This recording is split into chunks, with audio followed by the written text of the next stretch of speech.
सुनारों का सोना जाता, खातियों के काट जाते, और पंडित जी का पतरा जाता, लाला जी के बाट जाते, और ईसाई मुसलमान तुमको अच्छी तरह चाट जाते।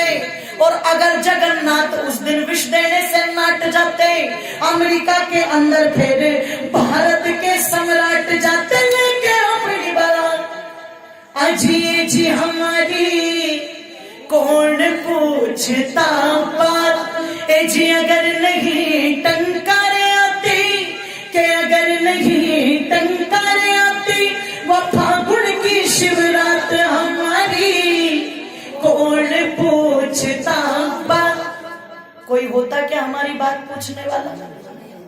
कोई नहीं होता। ऋषि के जीवन को उनके संकल्पों ने बनाया। मेरी माताओं, निवेदन कर दूं आप लोगों के सामने, स्वामी श्रद्धानंद के जीवन में अगर व्रत ना होता तो क्या एक शराबी कबाबी मुंशीराम स्वामी श्रद्धानंद बन पाता? बोलो, कभी ना बन पाता। अगर भक्त अमीचंद अपने जीवन में एक व्रत न लेता तो क्या शराबी अमीचंद भक्त अमीचंद बन पाता? बोलो, नहीं बन पाता। ये व्रत थे जिन्होंने इनको बनाया है। अच्छा, अगर माता विद्यावती का व्रत ना होता तो भगत सिंह जैसी संतान, बोलो, अगर माता जयंताबाई का व्रत ना होता तो महाराणा प्रताप जैसा व्यक्तित्व मिल पाता क्या? अगर माता जीजाबाई व्रत ना लेती तो छत्रपति शिवाजी जैसी संतान पैदा होने वाली। ये व्रत थे, व्रत थे।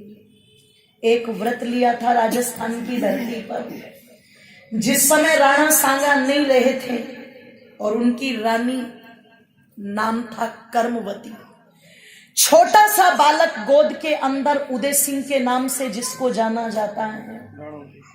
और पता लगा कि कहते हैं जब राणा सांगा नहीं रहे, सत्ता दासी पुत्र बनवीर ने संभाल ली, और कर्मवती ने जब बनवीर के चाल ढाल देखे तो समझ गई ना तो ये मुझे छोड़ेगा ना मेरे बच्चे को छोड़ेगा, क्योंकि बाप बड़ा ना भैया और सबसे बड़ा भैया। बीमार हो गई। बीमार हुई तो अपने बच्चे की फिक्र सताने लगी, और जब बच्चे की चिंता और फिक्र सताने लगी तो कर्मवती को समझ नहीं आया कि मैं क्या करूं। कहते हैं पूरे महल में दृष्टि दौड़ाई तो किसी पर भरोसा नहीं था, लेकिन जिसको अपने यहाँ दाई माँ कहते हैं उसको धाया कहते हैं। एक धाई माँ थी, नाम क्या था? पन्ना। उस पन्ना को अपने पास बुलाया। साधारण महिला थी वो कोई। उस पन्ना को अपने पास में बुला करके कहती है, देख मेरी बहन, सुन ध्यान से, मुझे किसी पर भरोसा नहीं है। मेरे पति नहीं रहे, और जैसे मेरी स्थिति है मुझे लगता है बचूंगी मैं भी नहीं। मैं भी 2-4 दिन की हूं। अब बचा ये मेरी आखिरी निशानी, और इस सिसोदिया वंश का आखिरी चिराग उदय सिंह। अगर मैं मर गई तो बनवीर सबसे पहले तलवार इसकी गर्दन पर रखेगा, मैं जानती हूं। और देख पन्ना, अगर तू कर सके तो हां करना, नहीं तो मैं अपने बच्चे का गला घोट के इसे अभी मार दूंगी। जन्म देने वाली केवल जननी होती है, पर जो निर्माण करती है उसी को क्या कहते हैं? मां कहते हैं।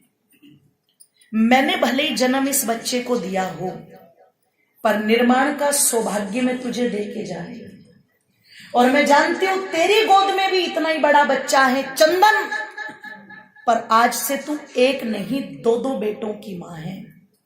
एक बार देख ले, क्या उदय सिंह की रक्षा कर पाएगी? 50 रुपए का अन्न छोड़ के 100 रुपए के फल खाने वाला व्रत नहीं दिया पन्ना ने। कर्मवती के हाथ पर हाथ रख करके कहती है, रानी, जब तक शरीर में एक भी रक्त की बूंद है तब तक तो उदय सिंह पर आंच नहीं आने देगी ये पन्ना। मेरे मरने के बाद कुछ हो जाए तो कह नहीं सकती, पर जीते जी एडी से चोटी तक का जोर लगा दूंगी। तेरे लाल को नहीं, अपने लाल उदय सिंह को बचाने के लिए वचन लेती। व्रत ले लिया। बात को छोटा कर दूं, समय कम है। रानी कर्मवती तो स्वर्ग सिधार गई और पन्ना के हाथ में उदय सिंह की डोर आ गई। इधर बलवीर ने मौका देखा और उदय सिंह को मारने की योजना बनाई। किसी तरह से पन्ना को भनक लगी तो कहते हैं अपने बच्चे चंदन के फटे पुराने कपड़े उदय सिंह को पहनाए, फूलों की टोकरी में उदय सिंह को रखा और किरत नाम के एक सैनिक के हाथ सुरक्षित महलों से बाहर निकलवा दिया। पर जब बलवीर आएगा तो ये पूछेगा जरूर कि उदय सिंह कहाँ है। तो जरा सोचना, मैंने वो माताएं तो देखी थी जिनके बेटे नहीं हुए और शानों के चक्कर में आके दूसरों के बच्चे मरवा दिए। पर इतिहास इस देवी को भी नमन करता होगा जिसने वो राजसी कपड़े अपने बेटे चंदन को पहनाए, सीने से लगा करके दूध पिलाया। एक टक अपने उस लाल को देख लिए जिसको 9 महीने अपने गर्भ में रखा था, दूध पिला करके जितने लाड़ लड़ा सकती थी लड़ाए और पलंग पर लिटा दिया। कहते आधी सी रात उत्सव चल रहा था और उस उत्सव का मौके का फायदा उठा करके वो बलवीर हाथ में चमचमाती तलवार लेकर के आता है और आकर के महल में प्रवेश करके पन्ना से पूछता, पन्ना बता कहाँ है उदय सिंह। इशारा किसकी तरफ कर दिया माता? अपने बेटे की तरफ कर दिया। अच्छा, तलवार लेके खेलने तो नहीं आया था। जिस माँ ने, जरा सोच के देखना, तुम्हारे बच्चे को जरा सी चोट भी लग जाए ना तो बच्चा रोए ना रोए पर माँ की आंखों में पानी आ जाता है, पानी आ जाता है उसकी आंख में। आप विचार करना, जिस माँ के लिए ये कहा कि जिसको नहीं देखा हमने कभी, न जाने वो मूरत क्या होगी। ए माँ, तेरी सूरत से बढ़कर भगवान की सूरत क्या होगी।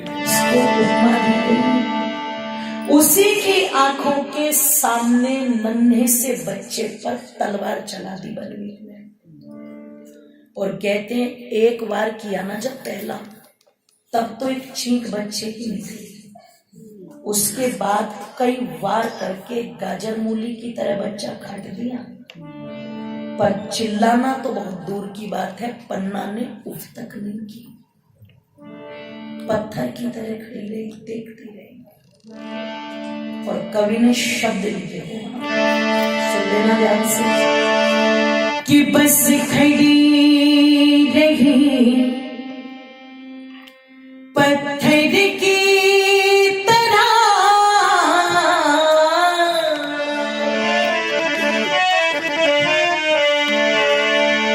कि बस खड़ी रही पत्थर की तरह, उंगली का इशारा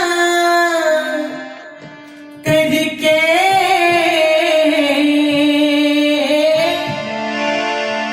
कि अंदर से ममता का प्यार आता था उमड़ उमड़ के, बस अंदर से ममता का प्यार आता था उमड़ उमड़ के, बस खड़ी रही पत्थर की तरह, बस खड़ी रही पत्थर की तरह, उंगली का इशारा करके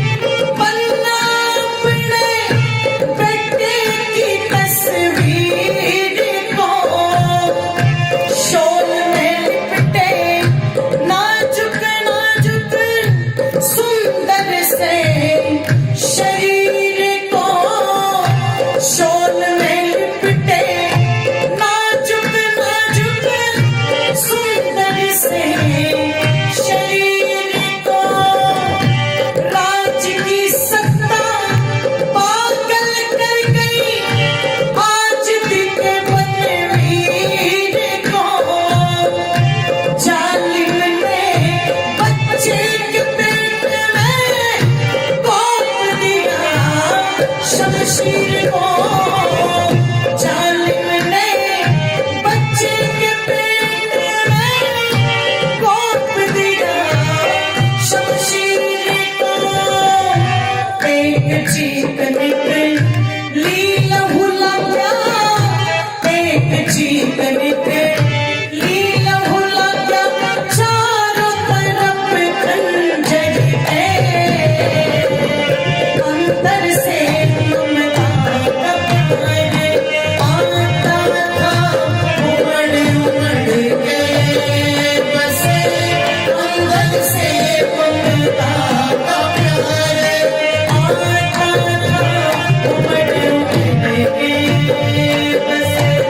खड़ी रही पत्थर की तरह बसे, खड़ी रही पत्थर की तरह उंगली का इशारा करके। अंदर से ममता का प्यार आता था उमड़ उमड़ के बसे।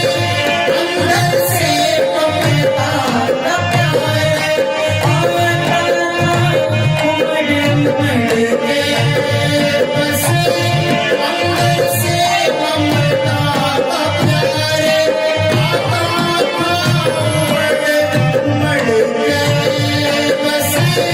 अंदर से ममता का प्यार आता था उमड़ उमड़ के।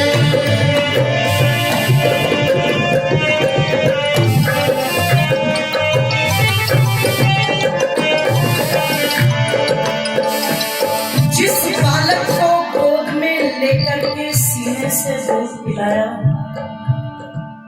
और कहते हैं जब बच्चा उस क्रिया में होता है तो कई बार माँ के बाल खींचेगा, कई बार कानों के कुंडलों को हाथ लगाता है। अपनी नन्ही नन्ही आंखों से एकटक माँ को देखता है। क्यों देखता है? क्योंकि वो जानता है इससे ज्यादा सुरक्षित जगह मेरे लिए कोई दूसरी बोलो हो भी नहीं सकती। बचपन में कोई बच्चे को मार दे तो दौड़ा दौड़ा किसके पास जाएगा? और जितनी आसानी से बालक माँ को अपनी बात कह देता है, उतनी आसानी से शायद किसी और को कह भी देता है। ध्यान रखिएगा, माँ वो होती है जो बिना कहे सब कुछ समझ जाती है, जिसकी गोद में सबसे ज्यादा सुरक्षा लगती है। व्यक्ति जीवन से हताश हो जाए, निराश हो जाए, एक बार माँ की गोद में लेट जाए, मैं समझती हूँ सारा तनाव दूर हो जाता है। तो जिस माँ को एक तक देखा होगा उस बालक ने, और मानो कहा होगा माँ तेरी गोद से ज्यादा सुरक्षित मेरे लिए कुछ नहीं है, उसी गोद से हटा करके पलंग पर डाल दिया और कोई उसी के सामने काट गया, तो सोचना वो कितनी बड़ी देवी रही। इसलिए क्या कहा?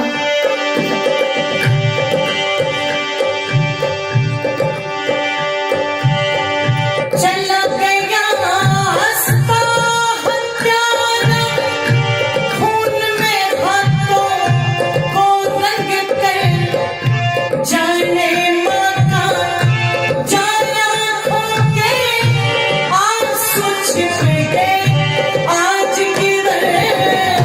जाने माता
माताएं नमन करते हैं उस देवी को जिसने दूसरे की संतान को बचाने के लिए अपनी संतान की कुर्बानी दी।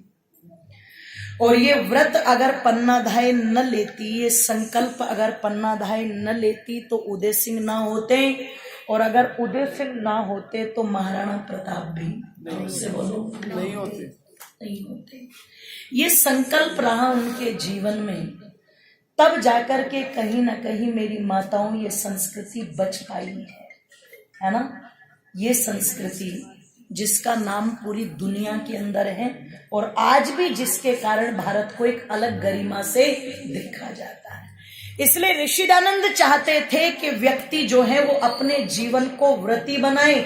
इसलिए जो लोग कहते ना समाज व्रत को नहीं मानता, कौन कहता है हम तो रोज आहुति दिलवाते हैं, ये कह करके तुम व्रत लो अपने जीवन के अंदर। आदरणीय बाबूजी ये राशि दे के सम्मानित कर रहे हैं, भैया ने भी ये राशि दे के सम्मानित किया, मैं उनका धन्यवाद करती हूँ, बहुत बहुत धन्यवाद। और आदरणीय हमारे मंत्री जी आप भी राशि दे के सम्मानित कर रहे हैं, उनका भी धन्यवाद। पीछे से भी हमारी जो आदरणीय आशा जी और अच्छा आपने भी सम्मानित किया है, उनका भी बहुत बहुत धन्यवाद माताओं का। निवेदन अंत में बस इतना कर दूं कि अच्छे व्रतों को जीवन के अंदर धारण करना ये महर्षि दयानंद ने बतलाया है ना। ऋषि दयानंद तो खुद व्रती थे और हमारे कोषाध्यक्ष जी भी ये राशि दे के सम्मानित कर रहे हैं, उनका धन्यवाद। ऋषि दयानंद जी का जीवन तो खुद व्रत में था। अच्छा एक बात बताओ, महर्षि दयानंद के जीवन में व्रत ना होता कि महिलाओं की शिक्षा होनी चाहिए तो आज बेटियां पढ़ पाती क्या? क्योंकि एक समय कन्नू महाराज चाहे एक नंबर का नालायक क्यों ना हो, तब भी उसे घी के लड्डू बना बना के खिला रही, ले बेटे पढ़ ले तू, है ना, तेरे दिमाग से ज्यादा काम लेना पड़ेगा, लड्डू खा ले, है ना, पढ़, कोई काम मत करिए बिल्कुल भी। और लड़की बेचारी पढ़ने बैठती तो क्या कहती, कहीं नहीं तुझे डिप्टी कलेक्टर बनना, चल बाद में पढ़ लियो। ऐसा ही होता कि नहीं होता? अब वो चीजें धीरे धीरे खत्म हो रही हैं, कम हो रही हैं, पर एक समय ये पक्षपात था, इसलिए बेटियों को पढ़ाते नहीं थे और लोगों की मानसिकता इतनी छोटी थी, पढ़ लिख ली तो पता नहीं चिट्ठी लिख लिख के कहां चली जाएंगी, यहां तक बोलते थे। पर शिक्षा के लिए किसने काम किया? ऋषि दयानंद ने। आज सरकार ने जिसको अपना नारा बना लिया ना, बेटी बचाओ बेटी पढ़ाओ, ये नारा सरकार का नहीं है, ये नारा तो महर्षि दयानंद और आर्य समाज का नारा है। जो सम्मान मातृशक्ति को दिलवाया, मैं एक घटना बता दूं, झज्जर के पास की घटना है। मथुरा के एक उपदेशक महाशय किशोरी लाल जी प्रचार कर रहे थे और जो पुरुष हैं वो तो चौपाल पर बैठे थे और जो माताएं हैं वो नीचे बैठी थी सड़क पर। और हरियाणा में आज भी परंपरा है, भैंसों को नहलाने के लिए तालाब पर ले जाते तो वो गोबर करती चली जाती और गोबर करती आ जाती हैं। तो सड़कें कैसी रहती हैं? बिल्कुल हाँ गोबर वाली पीली पीली टाइप, है ना, रहती है ना वो। तो अब पता लगा वो बेचारी गोबर पर बैठी हैं, ये चौपाल पर चढ़े बैठे हैं। महाशय जी ने देखा चौपाल में तो बहुत जगह है, उन्होंने सरपंच जी से कहा, सरपंच जी इन माताओं को भी ऊपर चौपाल पर बुला लीजिए आप, ये नीचे बैठी हुई है बेचारी गंदगी में, इनको ऊपर बुला लो। तो सरपंच ने क्या बोला, बोले अगर बीरबानी भी चौपाल पे चढ़ेंगी तो हम कित डूब के मरेंगे। अच्छा चलो, प्रधान जी ने मोहर लगा दी, ऐसा ही था और ये वास्तविकता थी। चौपाल के सामने से, फरस के सामने से निकलती थी तो घूंघट निकाल के निकलती थी, चाहे कोई बैठा हो या न बैठा हो। तो कहते हैं जब सरपंच ने ये कहा अगर बीरबानी चौपाल पर चढ़ेंगी तो हम कित डूब के मरेंगे, उसने कहा क्यों? बोले ये तो अनपढ़ हैं, ये मूर्ख है, इन्हें कुछ पता नहीं, ने तो वहीं बैठे रहने दो। तो एक काले रंग की कुतिया वहां पर बैठी थी चौपाल पर, तो तुरंत उन्होंने क्या बोला, अच्छा माताएं तो अनपढ़ हैं, ये तो इसलिए चौपाल पर नहीं चढ़ सकती, ये कुतिया क्या पीएचडी पास है, ये तुमने चौपाल पर बैठा रखी।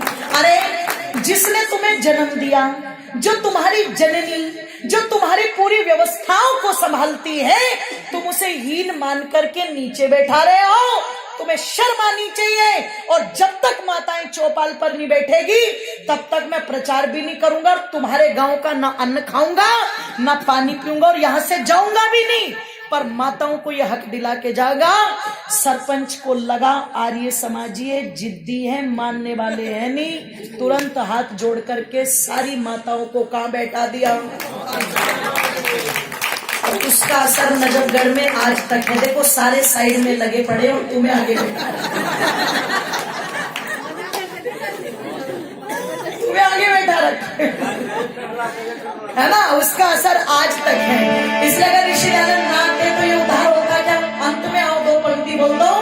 आई बहना कर में एक डंडा लाया, डंडे में झंडा लाया, ईश्वर दयानंद आया देश में। आई बहना कर में एक डंडा लाया, डंडे में झंडा लाया, ईश्वर दयानंद आया देश में। उसने सोता देश जगा कर दे, सोता देश जगा कर दे, यहाँ से अंधकार मिटाया, वेदों का पाठ पढ़ाया, ईश्वर दयानंद आया देश में। पर बहना कर में एक डंडा लाया, डंडे में झंडा लाया, ईश्वर दयानंद आया देश में। ईश्वर दयानंद आया देश में।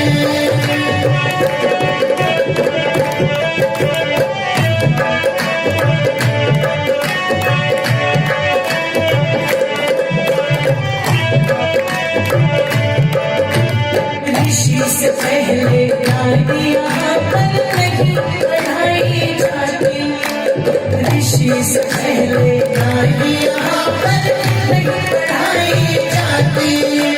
भोले गवार शूद्र पशुओं के साथ गिनाई जाती, भोले गवार शूद्र पशुओं के साथ गिनाई जाती।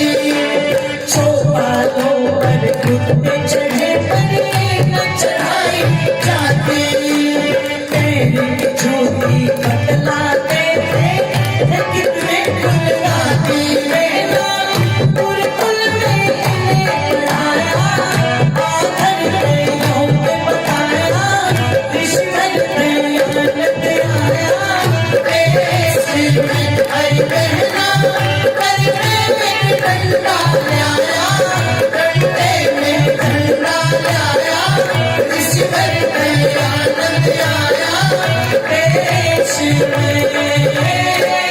ईश्वर दयानंद आया देश में। ईश्वर दयानंद आया देश में।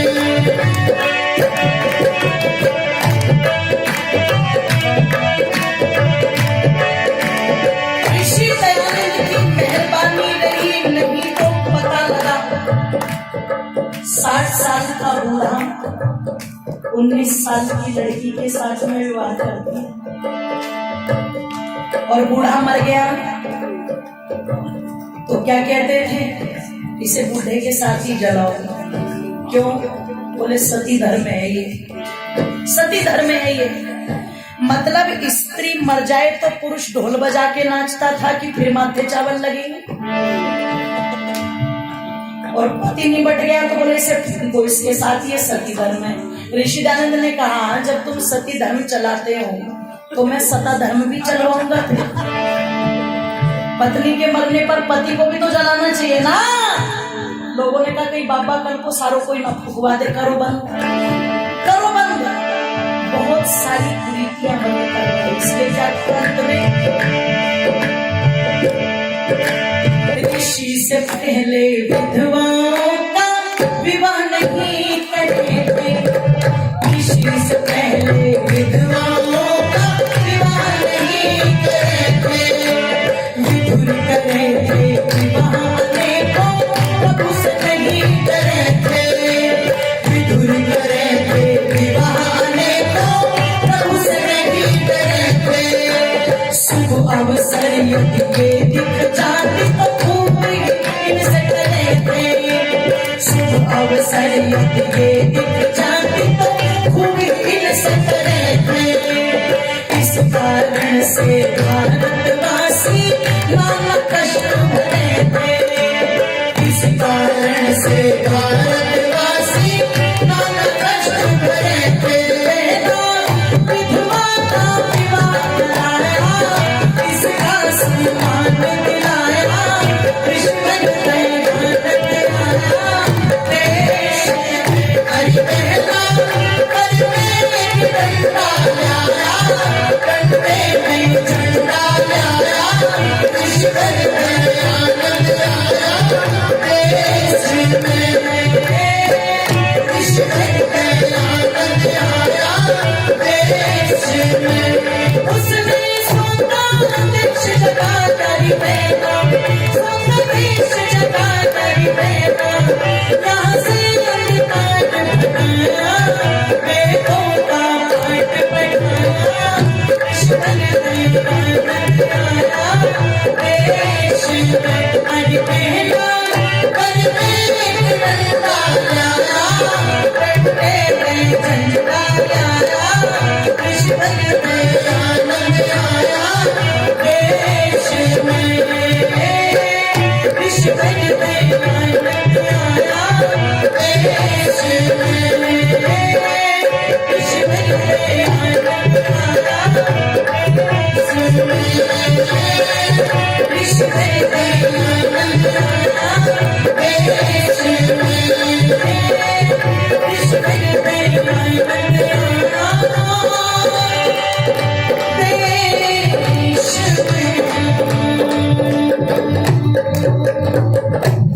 बोलिए प्रवर्तक महर्षि दयानंद जी महाराज की जय।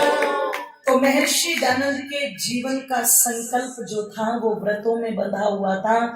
इसलिए आर्य समाज कहता है व्रत करो जो तुम्हारे यहलोक और परलोक दोनों को बना दे।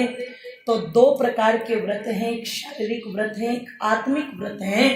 हम शरीर के शोधन के लिए भी आयुर्वेद के अनुसार भोजन छोड़ सकते हैं, कोई दिक्कत नहीं। लेकिन यदि सच में जीवन का उद्धार चाहते हो मेरी माताओं, तो सच्चे व्रत करो, नकली व्रतों का समर्थन मत करो। टीवी वाले तुम्हें पाखंड सिखा रहे हैं और तुम उन पाखंडों को सीखती जा रही हो। पर एक बात ध्यान रखना, ये नाटक है और जीवन के अंदर अगर नाटक आ जाता है तो वास्तविकता समाप्त हो जाती है। और जहां वास्तविकता समाप्त हो जाती है वहां पर जीवन के अंदर कलेश स्वतः ही उत्पन्न हो जाता है। इसलिए कहा जाता है simple living and high thinking. साधारण वेश में जियो लेकिन विचारों को ऊंचा रखो। ये जीवन का व्रत बनाओ तो नाटक अपने आप समाप्त हो जाएंगे। उचित व्यवहार करो, उचित व्यवहार से तुम्हारा भी आयु लंबा होगा। बोलो, देवता जी का भी आयु लंबा होगा हैं। और तुम करवा चौथ को उसकी 1 महीने की कमाई खा जाओगी तो बेचारा अपने आप ही सिकुड़ेगा, कहे ना कहे पर कुड़न तो जरूर मचेगी कि नहीं मचेगी, है ना। तो व्यवहार से अपने आप को व्रतों में बांधो। ये कुछ चर्चा मैंने की। 2 दिनों तक आपने मेरे विचारों को सुना। जो अच्छी बातें थी वो सब ऋषि मुनियों की थी। कोई त्रुटि होगी तो वो मेरी व्यक्तिगत होगी, उसके लिए क्षमा प्रार्थी हूँ। पुनः मैं आर्य समाज नजफगढ़ के समस्त पदाधिकारियों का धन्यवाद ज्ञापित करती हूँ। इतना प्रेम, इतना स्नेह मुझे मिला, वास्तव में ये मेरे हृदय पटल पर दीर्घ काल तक अंकित रहेगा। मैं इसको कभी भुला नहीं पाऊंगी। बहुत बहुत आपका धन्यवाद। आदरणीय विजय भैया के घर पर हम ठहरे, बड़ा प्रेम और स्नेह मिला तो उनका भी बहुत बहुत धन्यवाद। और पुनः जिन्होंने ये राशि देके सम्मानित किया, सबका बहुत बहुत धन्यवाद। इति ओम शांति।